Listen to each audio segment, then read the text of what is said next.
Welcome into the Pcff Podcast, everyone. I'm Clip Rock, first one of 2012 as we get set for an August draft and a September season. Another year of PCFF football. Actually, that would be Pitt County Fantasy Football League football, I guess. Looking forward to the season, looking forward to the draft, and on today's show, I'm going to have a conversation with the Crush owner and commissioner of the PCFF, Daniel Hager, and he joins me right now on the PCFF live line, brought to you by PCFF. Daniel, how are you? Doing good, Cliff. Doing good. Sitting down, just finished some parties, drinking a cold Diet Coke, and enjoying a day away from football. It's right around the corner, you know. I'm aware of that, and I'm very excited about it, and looking forward to another year of the PCFF, looking forward to another year of football. Let's talk about some things going on with the league, and you know, there's a lot of chatter, a lot of talks, and a lot of talk goes on when guys get together, have a few brewskis, and things are said. Some things may be true, some things not, but expansion has been a little bit of a topic this off season, and could be discussed at the draft. What do you think about that? It's definitely something that a lot of the owners of the league have expressed interest in. Get a little new life in the league. They're obviously, if this were to happen, it wouldn't kick in until probably 2013, right? At earliest. We do stuff a little bit quicker than college football and in other sports, I guess you'd say. But now it's something that it'll be interesting to see what happens. There's a couple of things going on right now I really can't discuss that. It just could be seen. Just leave it at that. Interesting. I've got some interesting, we've all got people out there, sources, as they say, people close to the Seattle organization. I mean, and you never know what to believe coming from that organization, am I right? But I've heard Seattle may be selling the team. I've heard there may be new ownership. I've also heard, and this was really interesting, and I've heard this from multiple sources now, that there's one owner in the league that may be really done, and Seattle may not be able to sell the franchise because the party that was going to buy the Seattle franchise could be swooping into another franchise. And I know I'm throwing out a lot of cryptic messages there, but there could be a lot of change, a lot of turnaround in the next couple of years in the PCFF. Do you follow me? I pick up what you're putting down. I can't really get into details of what I know on that side. Let's see. Let's just leave it like this. If half the league left the league, we would have problems filling in the other 5 spots by August.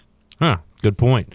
So, when we make a change, and I say we as a league makes a change, we take time on it, we make sure it's right. But you're saying that, if drastic things happen, no doubt the PCFF could pick up new members, could make new rules. I mean, There's the number of wannabe owners out there that have been on the wait list for years. And PCFF is something to be proud to be a part of. Everybody that we talk to out of the league just loves everything that we do in Pitt County. And it would not be a problem at all right now. I'm pretty sure we could expand to 15, 16 teams if we wanted to, keeping the 10 that we have right now, and wouldn't have a problem having a draft in August. PCFF will never die. While we're talking about the draft, let's focus on some logistics. First of all, draft coming up in August, and it's the third Saturday in August, maybe the 17th. Is that right? The 18th. Third Saturday is right, though. The 18th. So the 18th of August. Will it be at Tennessee owner Matt Hager's house again? There was word that leaked out of the commissioner's office that possibly the draft could go to Thackeray Road this year, but I don't see that happening in the backyard. The grillings that Matt and Paulie and everybody does is something that I look forward to every year, and just the space in the living room at Thackeray is nice, but the atmosphere at Cedar Lane is just tough to beat. Yeah, good point there. As far as draft week, did anyone ever really stamp down a plan on that, or is that still in the air that's something that the league's looking into, getting something going on the message board of money's tight for everybody. I mean, we were talking last night. my brother and I went out and talking to another guy that's not in the league to play softball with us. We were explaining how, years ago, I think Monday night was Pizza Night at Bowley's, and Tuesday was Wing Night at B-Dubs. That's right. Wednesday was bowling, and Thursday was poker, and Friday was just get together and get hammered for no reason. Yeah. This year, I definitely think we'll do the bowling again. It seems to be something that a lot of the guys enjoy, being Cleveland and Chicago, two great bowlers. Hopefully they'll be able to make it again this year. And we definitely would like to add one more thing to go along with the draft and bowling. And that's something that we definitely going to open up to the league for discussion here shortly. One more note on the draft. I've always said I wanted to draft a little later, and that's been discussed a little bit this year, but has a draft time been set yet? I think right now we are looking at making it probably somewhere around 3 o'clock. Okay. Usually we get together, before noon and kick off the draft about 1. But this year it's looking like we might, we just might push it back. A lot of the owners showed interest in doing that. And my reasoning is I like to make it an all-day event, and I don't, I don't want to stay away from the home, the wife, the child from, 11 a.m. to whenever. I'd rather make it 3 p.m. to whenever, I guess. Yeah. But, it's to each their own. It's tough on everybody to be shit-faced at 6 o'clock. Yep, but, that's it.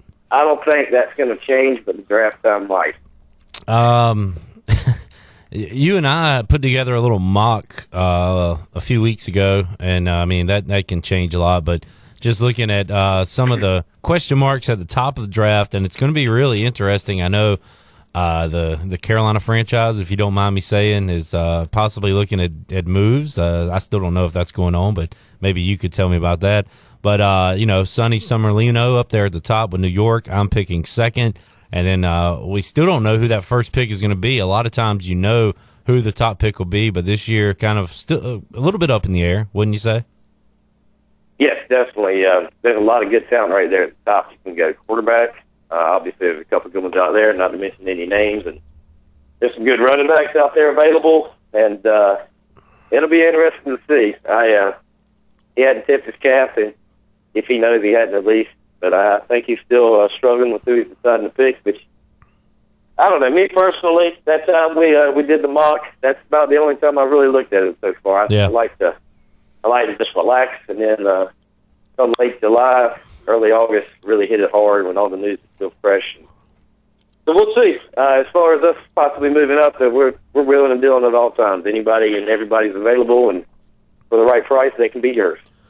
There's a owner in question that we alluded to earlier that hasn't attended a draft in a while, and I don't know anything about that as far as this year. But what about you guys like Charlie? I guess Brock, Blake. I mean, everybody should be there, other than obviously Jameson, who can't make it this year.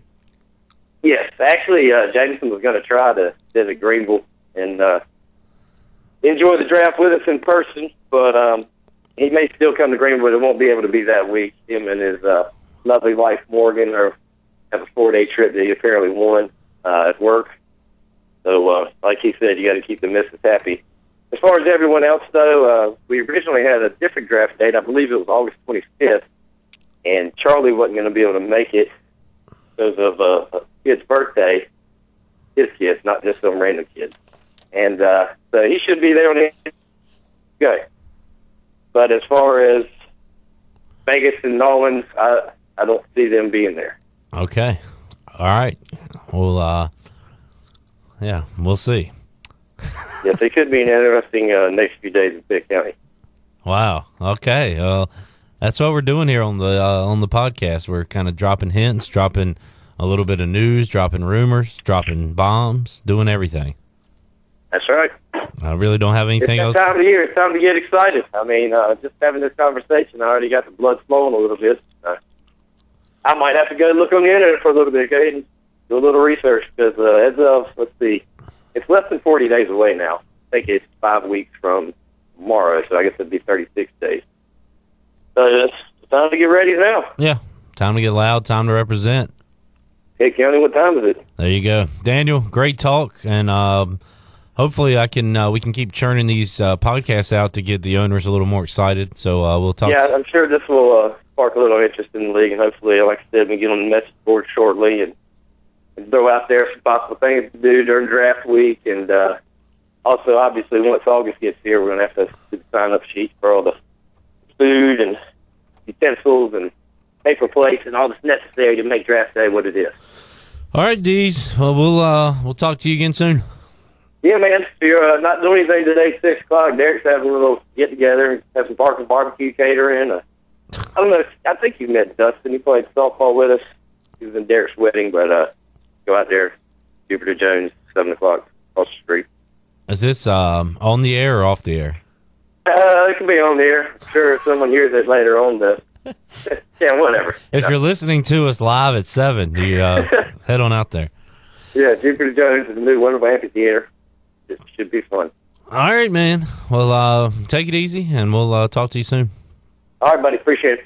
There he is, Carolina Crush owner Daniel Hager, joining us on the PCFF podcast. I have to admit, I didn't write down any questions, didn't write down any topics.